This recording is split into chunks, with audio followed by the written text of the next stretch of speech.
Então, mais uma vez, obrigado pelo convite, é uma alegria estar com vocês. E a gente vai tentar, na próxima hora, discutir sobre um tema que eu gosto muito, né? Que é a reanimação neonatal. E grande parte do que eu vou apresentar aqui está baseado no programa de reanimação neonatal da Sociedade Brasileira de Pediatria, né? Eu sou instrutor desse programa, então a gente tem participado já há alguns anos da formação aí dos residentes e dos pediatras que têm interesse nessa área. Tá? Então, eu começo com essa imagem que eu acho muito bonita, é o nascimento da Vênus, de Botticelli, e para dizer que o nascer é uma coisa extremamente complexa, né? Existe, do ponto de vista fisiológico, uma adaptação cardiovascular e respiratória que é extremamente complexa, né? Extremamente dinâmica, e que faz com que, então, esse momento do nascimento seja um momento de grandes mudanças, né?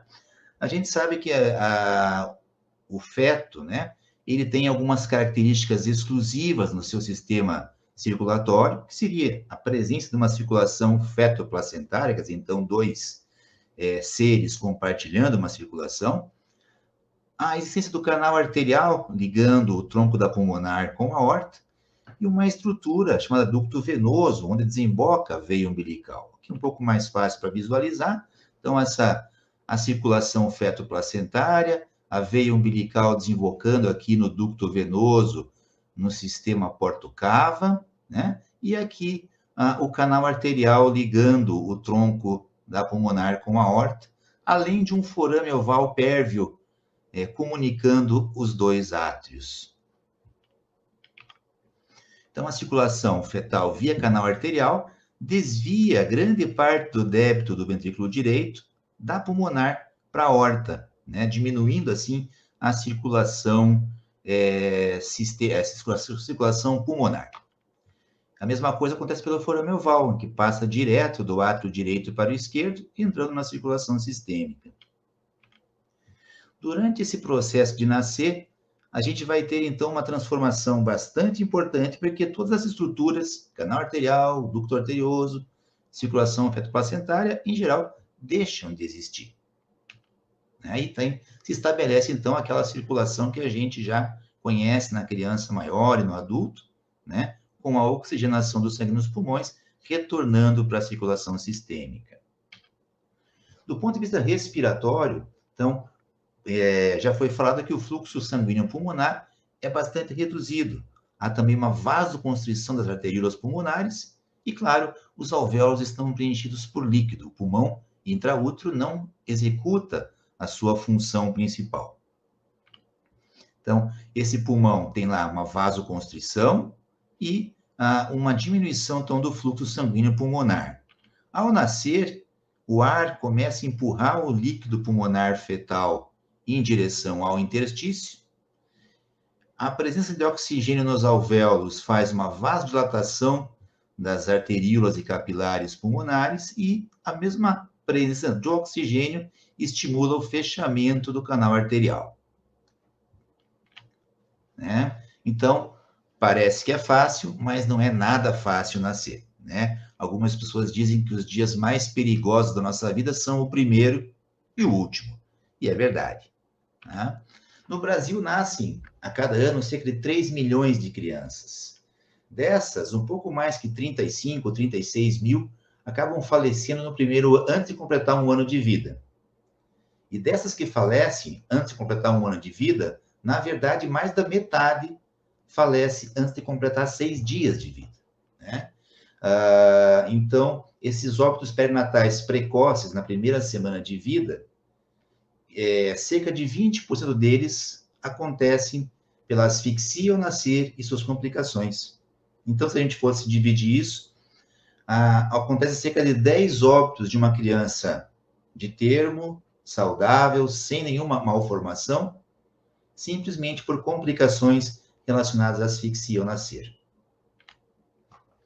Dessas crianças que nascem, 1 em cada 10 vão precisar de alguma ajuda para iniciar uma respiração efetiva. Isso dá mais ou menos umas 300 mil crianças por ano. 1 em cada 100 vão precisar de intubação traqueal. Então, mais de 30 mil crianças por ano. E 1 a 2 em cada 1.000 vão precisar da chamada reanimação avançada, que é, além da intubação traqueal, a massagem cardíaca com ou sem o uso de medicações. Então, quanto maior a demora para você começar uma reanimação, mais difícil ela vai se tornando e mais elevada é a chance de um dano cerebral. Antes da gente falar da reanimação propriamente dita, é necessário que a gente tenha em mente a necessidade de um preparo, né, para essa recepção desse bebê com potencial necessidade de reanimação. Uma anamnese materna bem completa, a checagem minuciosa do material e também um treinamento continuado da equipe.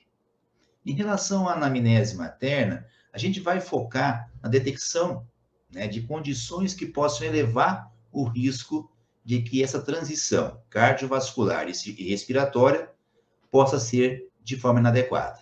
Então, alguma intercorrência clínica materna, a mãe tem uma cardiopatia, a mãe tem uma doença pulmonar, intercorrências na gestação, diabetes, a hipertensão, né, fazendo, por exemplo, uma restrição do crescimento, intercorrências no trabalho de parto, né, um trabalho de parto prolongado, uma bolsa rota a mais de 18 horas, e também as intercorrências no parto, como uma placenta prévia, um descolamento de placenta, né? Tudo isso a gente deve tentar identificar, porque isso nos faz prever que teremos algum tipo de problema, né? É importante notar que, por exemplo, uma cesárea eletiva antes de 39 semanas, por si só, já é considerada como um fator de risco, ela eleva a chance de que venha essa criança a necessitar de alguma manobra de reanimação. O nascimento, então, é definido como a extração completa do concepto da cavidade uterina. Então, a hora que o bebê saiu por inteiro é a hora do nascimento. Nesse momento é que a gente vai fazer aquelas famosas 3 perguntas básicas, que vem mudando ao longo do tempo, né? Mas que a gente atualmente usa dessa forma. O bebê é um pré-termo tardio ou de termo, quer dizer, ele tem mais que 34 semanas ou mais, e as duas clássicas, ele está respirando ou chorando, o tônus é bom. Então, só para ressaltar aqui, na reanimação, hoje a gente considera de uma forma comum, tanto o bebê de termo, quanto aquele bebê que já tenha mais que 34 semanas, né? O chamado pré-termo tardio.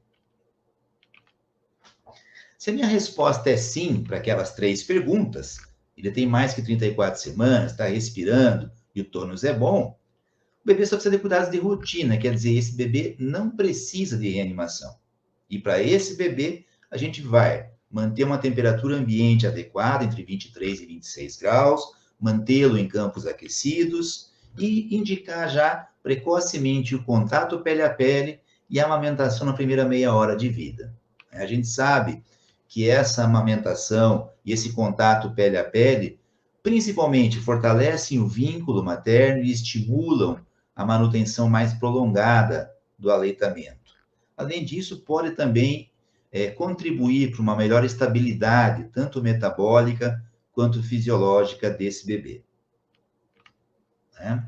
E daí, em que maneira vamos clampear o cordão? Então, já está muito bem definido que para esse bebê com 34 semanas ou mais, que nasce em boas condições, quer dizer, respirando ou chorando, com tônus bom, inflexão ou ativo, a gente vai clampear de forma oportuna esse cordão com 1 a 3 minutos de vida. Numa situação em que o bebê é prematuro, ou principalmente quando ele nasce hipotônico ou em apneia, né? Ou também quando eu detecto que há um descolamento prematuro de placenta, uma placenta prévia ou um nó verdadeiro de cordão, indica-se, nesses casos, o clampeamento imediato e levar esse bebê à mesa de reanimação. Então, quer dizer, daquelas 3 perguntas, alguma resposta foi não, ele não é de termo, ele não está respirando ou chorando, ou ele não tem um bom tônus, clampeamento imediato do cordão e os passos iniciais da reanimação. Os passos iniciais da reanimação, eles buscam, basicamente, a normotermia e a permeabilidade da via aérea. Então, para manter a normotermia, ou seja, uma temperatura axilar entre 36,5 e 37,5, manter a temperatura ambiente em níveis adequados, 23 a 26, ter um calor radiante funcionante, em geral deixando a potência máxima, receber esse nenê de termo, ou maior que 34, sempre em campos previamente aquecidos, né? Secar a cabeça e o corpo desse nenê e depois desprezar os campos úmidos. Faço um parênteses aqui, que nós vamos tratar hoje da reanimação do bebê com 34 semanas ou mais. A reanimação do prematuro é um capítulo à parte e que pode ser discutido, se vocês quiserem, em algum outro momento lá nas aulas da Liga. Para manter a via aérea, a gente indica uma leve extensão do pescoço que ajuda a retificar a via aérea de maneira a facilitar a entrada de ar. Para isso, a gente pode usar um coxim, né, abaixo dos ombros do bebê, que facilitam essa leve extensão do pescoço. Nos casos em que houver excesso de secreção nas vias aéreas, e só nesses casos, a gente pode também aspirar delicadamente, primeiro a boca, depois as narinas, usando uma sonda traqueal, em geral uma sonda 8 é o suficiente para esse fim. Secar e remover os campos úmidos e reposicionar são os passos finais dessa reanimação, e a seguir, então, a gente vai avaliar simultaneamente a frequência cardíaca e o padrão respiratório. Nesse momento, a melhor maneira de avaliar a frequência cardíaca é usando o estetoscópio. Você faz a ausculta do precórdio por 6 segundos, multiplica o valor obtido por 10 e tem a frequência cardíaca desse bebê, né? E eu quero, nesse momento, uma frequência cardíaca maior que 100. Recém-nascido com frequência cardíaca menor que 100 é considerado bradicárdico, certo? Quanto à respiração, não me importa muito a frequência respiratória, me importa é o padrão respiratório que me permita uma respiração rítmica, irregular, ou até mesmo que a criança esteja chorando. Se após esses passos iniciais, né, eu encontro um bebê que do ponto de vista cardíaco tem frequência menor que 100, ou do ponto de vista respiratório, está em apneia, ou com uma respiração irregular, ou com respiração agônica, o chamado gasping, está indicado iniciar imediatamente a ventilação com pressão positiva, ao mesmo tempo em que a gente instaura uma monitorização contínua da frequência cardíaca e de saturação de O2. Então, nesse processo de monitorização contínua, a frequência cardíaca é talvez o ponto básico, né? Porque é ela que vai determinar algumas das medidas que nós vamos tomar na sala de parto a partir desse momento, né? Eu poderia avaliar a frequência cardíaca com a palpação do cordão umbilical ou com a ausculta do precórdio, né? Ou mesmo o sinal de pulso na oximetria de pulso. Todas elas tendem a subestimar a frequência cardíaca, de maneira que a forma mais indicada, quando eu vou fazer uma reanimação, é usar um monitor cardíaco, tá? E nesse momento não se preocupem com o traçado do eletrocardiograma, mas apenas com o valor da frequência cardíaca. Ao mesmo tempo, então eu vou tentar também monitorar a saturação de O2 usando um oxímetro de pulso. Para fazer isso, eu primeiro ligo o oxímetro, eu depois posiciono o sensor dele no membro superior direito, eu posso colocar ou sobre o pulso radial ou na região palmar desse bebê. Lembrando, então, que isso aqui é muito importante, a saturação desejável nos primeiros minutos de vida não é 95, 98, 100%, não, longe disso. Nos primeiros 5 minutos, é comum que eu encontre o bebê saturando aí 60 até, mas entre 70 e 80 eu considero como adequado. Ali entre 5 e 10 minutos ela já vai subir um pouco mais para 80, 90, e é só depois de 10 minutos de vida que eu vou ter uma saturação entre 85 e 95, ok? Então aqui, para a gente poder visualizar um pouquinho, O monitor cardíaco, ele é colocado um eletrodo em cada um dos membros superiores e em um dos membros inferiores. E o oxímetro colocado na região radial ou palmar, né, do membro superior direito. Lembrando que não precisa ficar olhando muito para a saturação nos primeiros instantes, porque a leitura confiável de saturação vai demorar de 1 a 2 minutos. E ainda assim, depende de haver um débito cardíaco adequado que permita uma perfusão periférica normal ou adequada. A ventilação pulmonar com pressão positiva é o procedimento mais importante e é o mais efetivo na reanimação. Sabendo fazer uma boa ventilação pulmonar com pressão positiva, vocês vão conseguir recuperar mais de 90% dos bebês que venham a nascer deprimidos. Então, nesses bebês de termo ou próximo de termo, em que eu vou iniciar a ventilação com pressão positiva, ela vai ser feita sempre em ar ambiente, sem oxigênio. Isso porque os estudos mostram que aquele bebê que é reanimado com altas concentrações de oxigênio, em geral tem um tempo mais prolongado até iniciar a respiração espontânea e também a mortalidade é mais elevada nesse grupo quando comparado com aqueles que são ventilados em ar ambiente. Para fazer a ventilação com pressão positiva, eu disponho de 2 equipamentos básicos, né? O já muito conhecido AMBU, ou balão autoinflável, né? E o ventilador mecânico manual em T, certo? Ambos são adequados, cada um tem as suas características, algumas vantagens e desvantagens, né? O balão autoinflável tem como grandes vantagens ele não precisar de nenhuma fonte de gás para que o balão funcione, e ele ser um equipamento de baixo custo. Ele pode estar disponível praticamente em toda a sala de reanimação por esse Brasil afora. No entanto, ele não permite que a gente possa controlar adequadamente as pressões fornecidas, tanto a pressão ins e principalmente a pressão expiratória, que ele não controla de forma alguma, né? Já o ventilador mecânico manual em T, ele precisa ter uma fonte de gás comprimido para funcionar, precisa de energia elétrica também, né?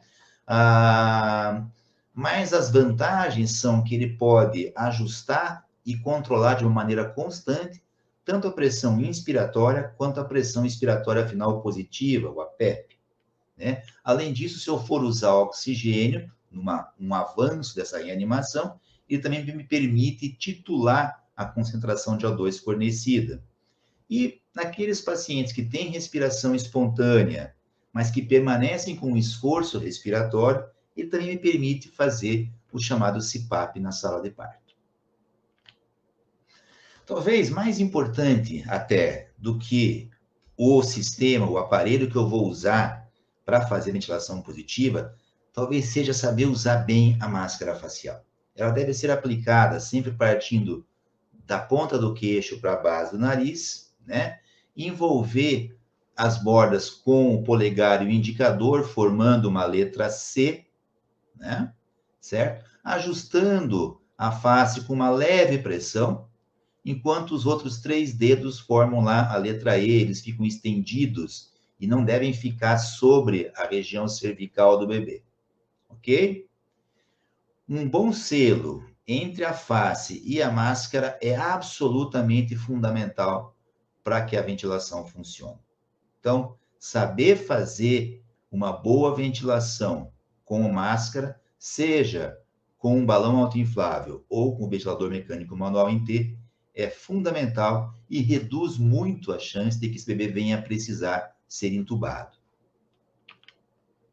Então, nesse momento, eu me posiciono na cabeceira do bebê, certo?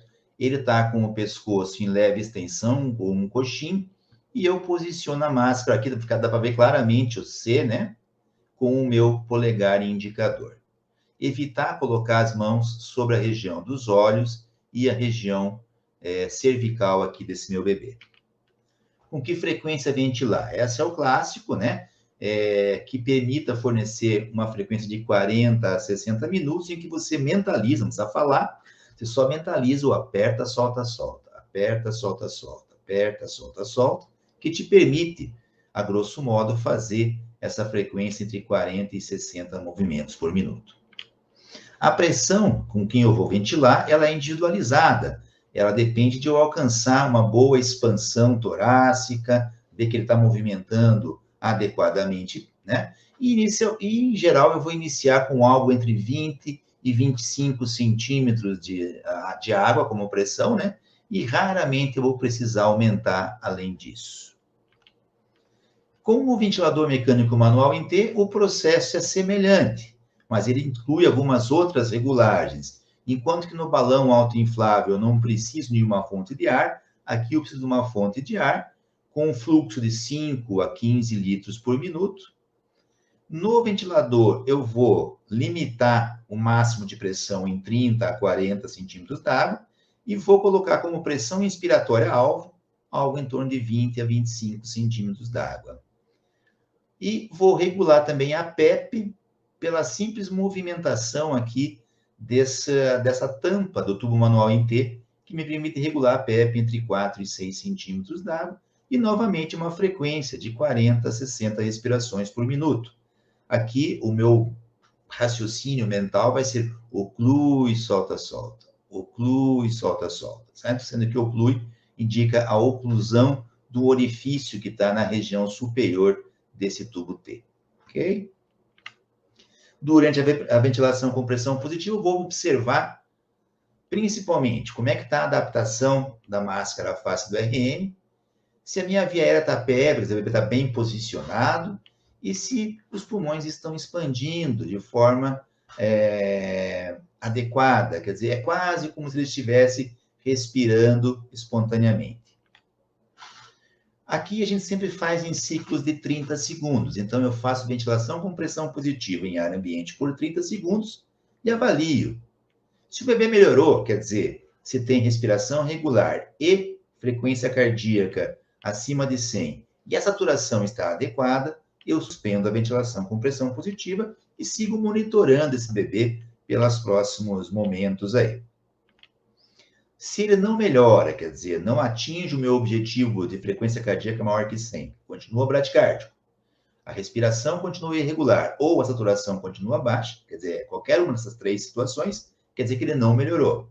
E aí é o momento de eu checar se eu estou fazendo tudo certo ou não. Quer dizer, corrigir a técnica, verificar o que eu estou fazendo de errado, certo? E nesse momento, os três tópicos que, em geral, são a causa de uma má ventilação com balão e máscara, ou mesmo com ventilador mecânico manual e máscara, seria, primeiro, disparadamente o mais comum, tá? Que é uma má adaptação da máscara à face do bebê. Então, readaptar essa máscara. E segundo, um pouco bem menos comum já, mas a via aérea não está pérvia. Ele está muito fletido, ele está muito estendido, ou tem secreção na via aérea. Então, reposicionar, aspirar se necessário, e nesse momento eu posso tentar fazer uma leve abertura da boca do bebê, que me facilite a ventilação nesse instante. Ou terceira causa, bem menos frequente, é uma pressão insuficiente. Ah, meu ambu não está funcionando. Ou realmente o pulmão desse bebê é um pulmão mais difícil de ventilar, tem menos complacência. Então, eu vou adaptar aumentando a pressão. Nesse mesmo momento em que eu corrigi a técnica, certo? E verifico que ele ainda não melhorou, eu posso considerar, não é obrigatório, mas eu posso considerar o uso de O2 suplementar, de acordo com a oximetria de pulso. O uso de O2 é raro no nenê de termo, certo? Mas se for necessário, eu posso sair de ar ambiente para 40%, vou aumentar em 20%, e aguardo uns 30 segundos, verificando aqui no oxímetro a saturação, para ver se precisa aumentar novamente ou não. Mais uma vez, lembrando, essa é a saturação alvo de acordo com os minutos de vida, e que a melhora do paciente vai ocorrer se eu fizer a VPP de forma correta. Ela é muito mais efetiva que simplesmente fornecer oxigênio suplementar. Aqui está mais um resumo, né, do minuto de ouro, né? Quer dizer, ao nascimento, se ele está com frequência cardíaca menor que 100 ou alteração respiratória, inicia o VPP com máscara em ar ambiente, e se após 30 segundos desse procedimento ainda permanece bradicárdico, checar a adaptação da face à máscara, assegurar uma PPP adequada, com boa movimentação do tórax, e aí, nesse momento, depois que eu já fiz isso aqui por mais 30 segundos, eu posso considerar a intubação traqueal.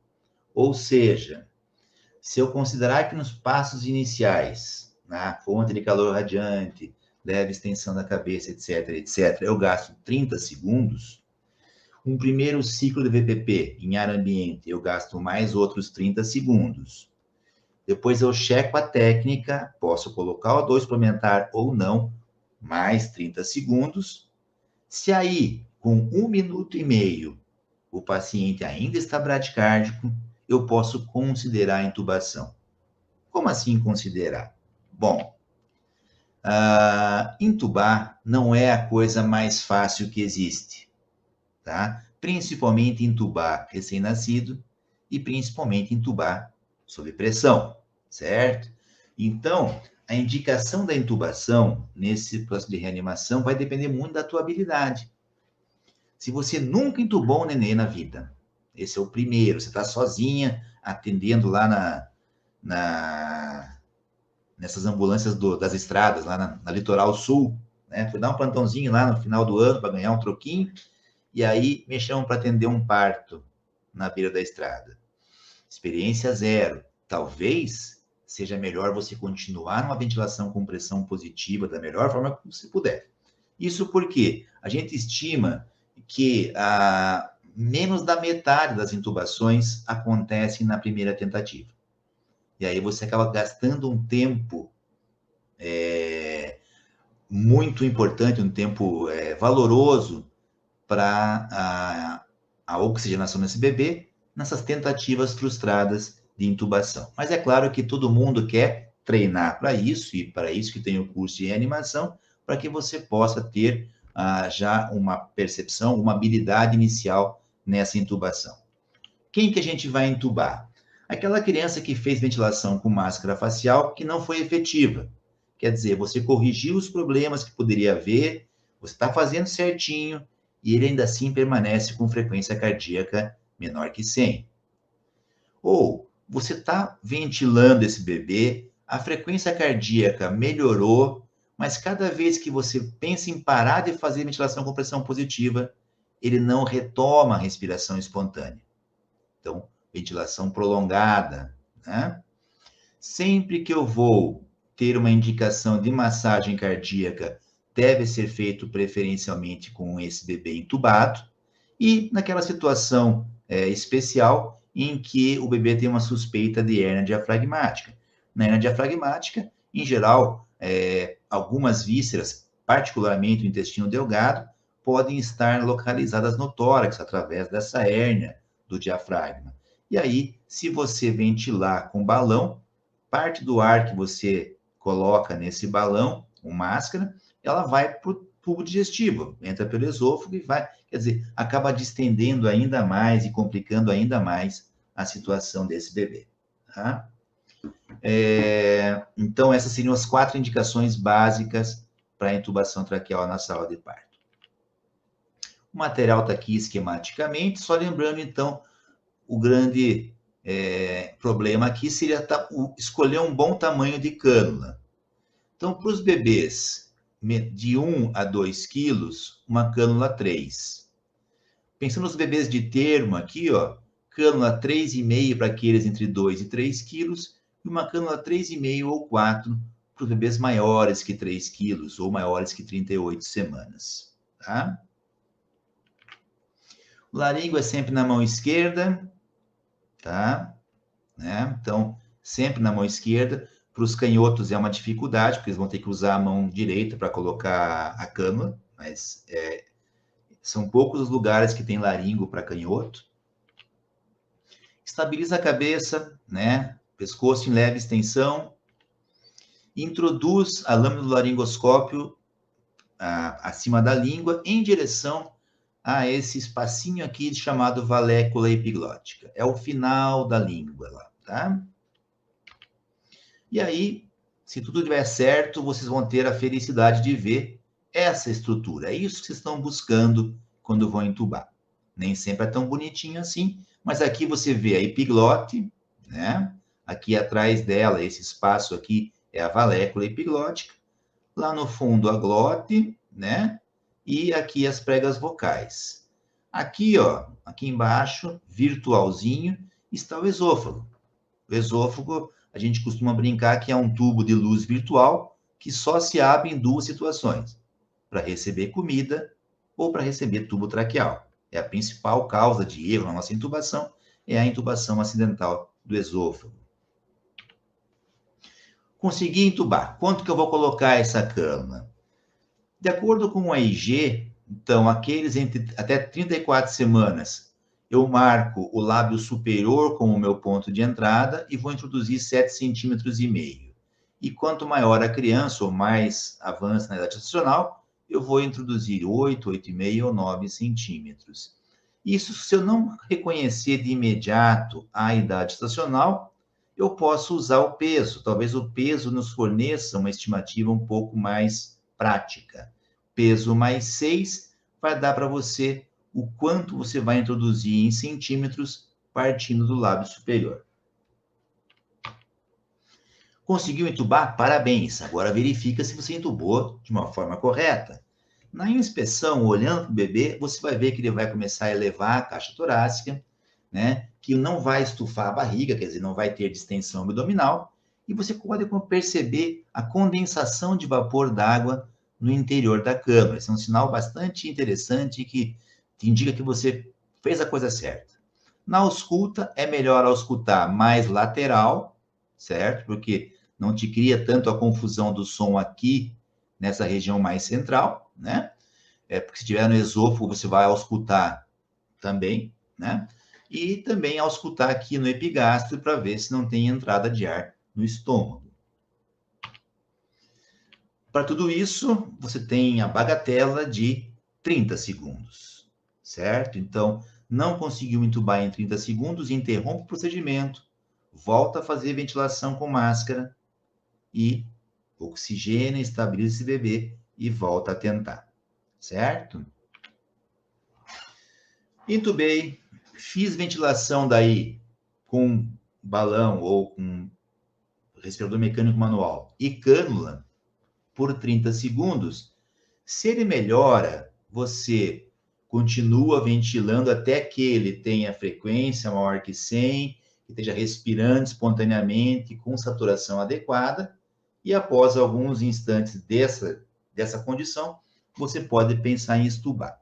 Mas pensando que o bebê não melhora, você entubou, ventilou, e ele permanece bradicárdico, ou não respira, ou a saturação está baixa. Nesses casos, mais uma vez, voltando ao velho ponto de verificar se realmente eu fiz a coisa certa. Ora, era para melhorar. Por que não melhorou? Talvez a cânula esteja mal posicionada, talvez eu não esteja ventilando adequadamente. Ok? Mais uma vez, aí também eu posso indicar a suplementação de oxigênio, sempre de acordo com a saturação alvo, né? E lembrando que, mais uma vez, mais do que oxigênio, é a ventilação com pressão positiva com técnica correta que vai efetivamente ajudar esse bebê. Bom, começamos lá atrás, nos passos iniciais, ele estava bradicárdico, eu ventilei com máscara em ar ambiente, permaneceu bradicárdico, eu intubei, eu dei O2 e quando eu fui avaliar, está aqui o ponto de corte. Antes aqui era menor que 100. Se depois de tudo isso eu fiz e ainda tem frequência menor que 60, quer dizer, uma bradicardia severa, está indicada a massagem cardíaca coordenada com a ventilação com pressão positiva, ok? Então, se numa primeira avaliação lá na sala, aqui nos passos iniciais, eu ausculto e tenho uma frequência cardíaca menor que 60, não é nesse momento que eu inicio a massagem cardíaca. Primeiro, eu tento estabelecer uma ventilação adequada, ok? Então, massagem cardíaca só vai ser feita quando você garantiu uma expansão e uma ventilação adequadas. Nesse momento aqui, há uma mudança, algumas mudanças acontecem quando você decide fazer a massagem cardíaca. Independente da FO2 que você estava fornecendo, você estava em ar ambiente ou você já tinha suplementado O2, nesse momento você passa a usar oxigênio a 100%, ok? Indicou massagem cardíaca, você imediatamente aumenta a FO2 para 100%. Isso porque a hipóxia também é muito deletéria para esse bebê. É o que pode trazer sequelas neurológicas futuras, então é importante você tentar garantir um aporte maior de oxigênio, certo? Nessas situações aqui, você dificilmente vai ter uma oximetria confiável. Paciente bradicárdico com má perfusão periférica, o oxímetro não pega, então coloca-se uma FO2 a 100%. E você vai reduzir assim que possível. Quer dizer, você viu que melhorou a frequência cardíaca e ele está com uma saturação mais próxima do que você gostaria que estivesse, já vai reduzindo essa FO2 em alíquotas de 20% progressivamente. Onde é que vai massagear? No terço inferior do externo, quer dizer, imediatamente abaixo da linha intermamilar. Você vai usar de preferência a técnica dos 2 polegares. Você pode fazer os 2 polegares, como nessa imagem, ou usando o dedo indicador e médio, técnica dos 2 dedos. Mas a técnica dos 2 polegares é melhor, porque dá um maior pico de pressão sistólica, faz um melhor enchimento coronariano, também cansa menos. Você pode colocar os 2 dedos polegares sobrepostos, como nessa imagem, ou um ao lado do outro, justapostos, como nessa imagem. É melhor os sobrepostos, tá? Ele diminui o risco de lesão pulmonar e hepática, porque você pressiona exclusivamente em cima do externo, né? E também porque faz um maior pico de pressão sistólica que você está procurando. Outra mudança que é importante quando você indica massagem cardíaca, aqui há uma troca de posição. Antes, quem estava ventilando estava aqui na cabeceira do bebê. Agora, quem está ventilando passa para a lateral esquerda, geralmente, do bebê, deixando essa região aqui do abdômen livre para que um terceiro profissional possa fazer um cateterismo umbilical se for necessário. Então, na massagem cardíaca, você passa para a cabeceira do bebê, quem massageia e quem ventila vai para o lado, geralmente o lado esquerdo, ok? Na massagem cardíaca, a proporção é de 3 compressões para uma ventilação. Então, bem diferente lá do adulto, né? Em que você faz lá 30 compressões para uma ventilação ou 15 para 2, né? De acordo com estar sozinho ou acompanhado. Aqui você faz sempre 3 compressões para uma ventilação. A ventilação continua sendo muito importante. Em geral, você vai buscar fazer 120 eventos compressão ventilação por minuto, ou seja, 90 compressões e 30 ventilações. A exceção a isso é fazer uma proporção de 15 massagens para 2 ventilações naquele bebê que está na UTI, que está fazendo uma bradicardia por uma cardiopatia congênita ou por outra condição qualquer. Tá? Na sala de parto, sempre 3 massagens para uma ventilação. Certo? Mantenha o ritmo, e aí você pode falar, porque você está em 2 pessoas. É bom que e nem sempre quem está ventilando vai estar olhando para você comprimindo, então você pode falar 1 e 2 e 3 e ventila. 1 e 2 e 3 e ventila. 1 e 2 e 3 e ventila. E assim por diante. Então, aqui é importante, para ser coordenada adequadamente, que quem está massageando possa falar isso, e aí quem está na parte ventilatória vai ventilar de uma maneira coordenada, no ritmo certo. Nesses casos, muda um pouquinho também. A outra, terceira mudança, é que a gente vai fazer a massagem cardíaca por pelo menos 60 segundos antes de pensar em reavaliar a frequência cardíaca, tá? Porque esse é o tempo mínimo para que a gente possa estabelecer uma pressão de perfusão coronariana adequada, tá? E também aqui, na massagem cardíaca, quanto menos você interromper, certo? Melhor é o teu resultado.